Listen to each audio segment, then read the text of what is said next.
Olá, fico muito feliz em encontrá-lo aqui e hoje eu quero ajudá-lo a revisar aspectos importantes dos princípios do direito penal. Devo esclarecer que essa matéria muitas vezes é negligenciada pelos alunos que entendem que os princípios não são cobrados, que é apenas teoria, mas para provar o contrário, eu quero trazer agora uma questão recente elaborada pela temida CESP e uma prova para promotor de justiça, que é um concurso que é conhecido pela sua acentuada dificuldade nas questões de direito penal. Com essa questão, você vai então entender a importância de estudar, de revisar várias vezes os princípios do direito penal.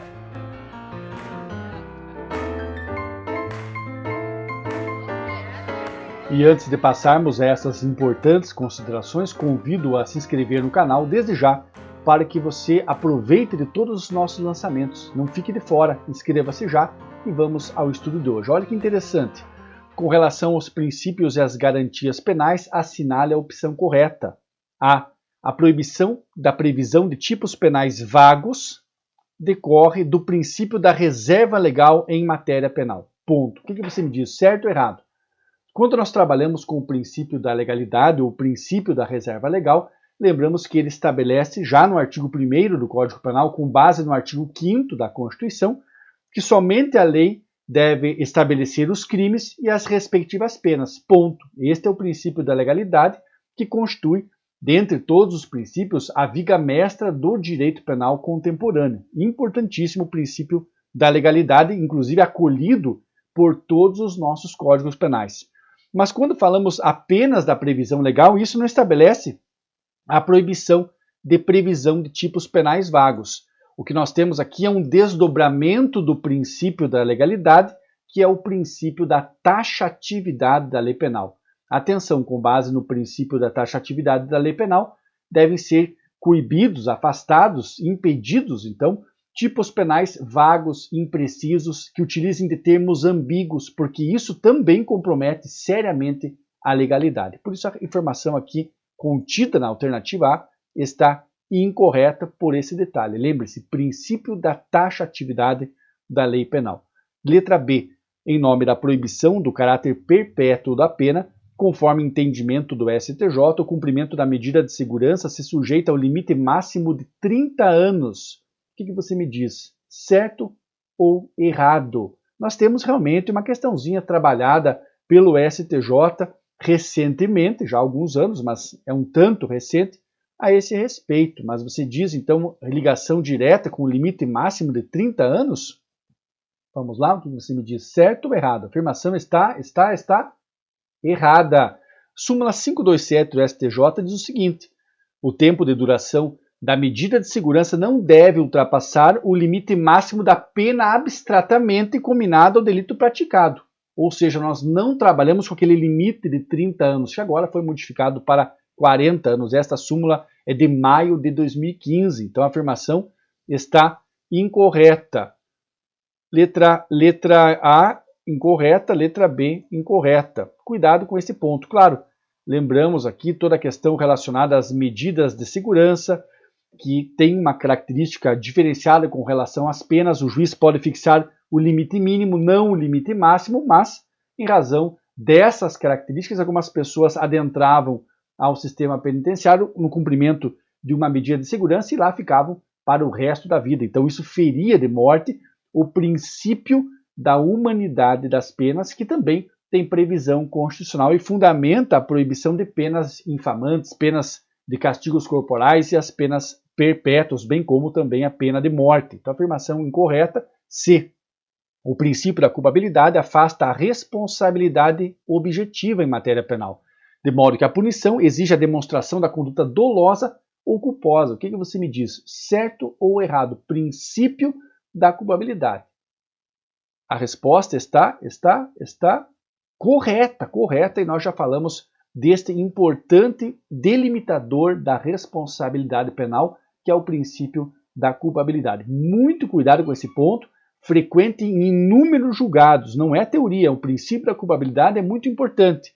Nós temos, dentro do direito penal, a exigência de uma ligação objetiva, que é verificada com a análise do nexo causal, da relação de causalidade, mas além da ligação objetiva, exige-se no direito penal um vínculo subjetivo entre o agente e o fato, a título de dolo ou a título de culpa. Estando ausente o dolo ou a culpa, nós não podemos falar da responsabilização no direito penal. E atenção, porque em outros ramos do direito, como o direito administrativo e o direito do consumidor, se admite a responsabilidade objetiva, bastando a verificação do nexo causal. Cuidado com este ponto. Nós, inclusive, temos a indicação de um vídeo dentro da série Shorts, onde eu trabalho especificamente com o princípio da culpabilidade, com a ideia da co-culpabilidade e com a culpabilidade às avessas. Fica a indicação para vocês procurarem lá no playlist da série Shorts. D. O princípio da adequação social serve de parâmetro fundamental ao julgador que, à luz das condutas formalmente típicas, deve decidir quais sejam merecedoras da punição criminal. Por que está incorreta essa afirmação? O princípio da adequação social realmente trabalha com situações em que eu tenho condutas formalmente típicas. Nós já falamos do princípio da adequação social em outra questão e apresentamos essa questão da tipicidade formal e da tipicidade material. É interessante que você lembre que a tipicidade formal está presente porque eu tenho a adequação do fato à norma, ao tipo penal. Mas diante da adequação social, nós não temos a tipicidade material, ela fica afastada. Mas isso não é um parâmetro para o juiz, não é um critério do juiz. São questões socioculturais que não mudam assim de caso a caso, não mudam tão facilmente. O exemplo tradicional é do indivíduo, por exemplo, que faça uma luta, uma arte marcial e venha se machucar naquele momento, naquela competição, a conduta tem adequação social. Então a afirmação está incorreta porque não é um parâmetro para o juiz, como se o juiz decidisse ali, de certa forma, com uma arbitrariedade. Afirmação incorreta. Agora, letra E. Vamos avaliar qual é o erro da letra E. Conforme o princípio da subsidiariedade, o direito penal somente tutela uma pequena fração de bens jurídicos protegidos nas hipóteses em que se verifica uma lesão ou ameaça de lesão mais intensa aos bens de maior relevância.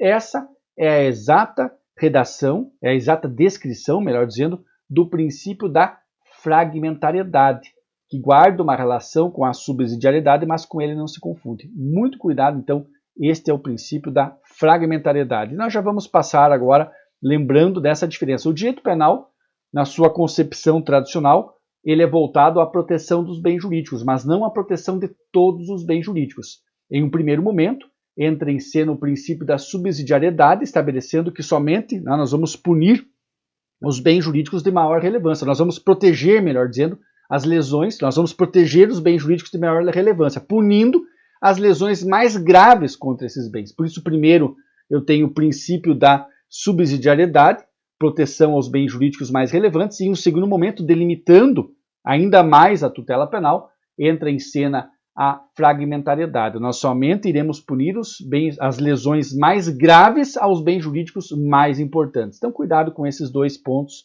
aqui que nós temos nesta última alternativa.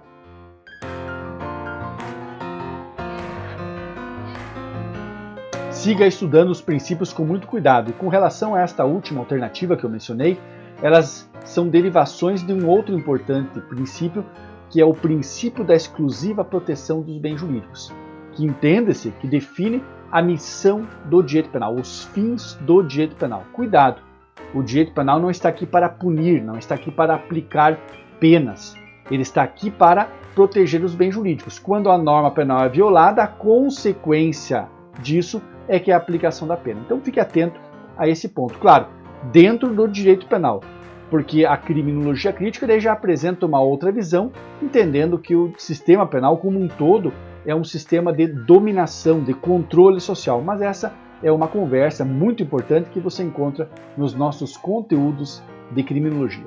Quero convidá-lo a se inscrever no canal, a compartilhar esse conteúdo com outras pessoas e, se você é uma pessoa grata, a deixar o seu like, ficarei realmente muito honrado. Um grande abraço e eu os encontro na próxima videoaula. Até mais!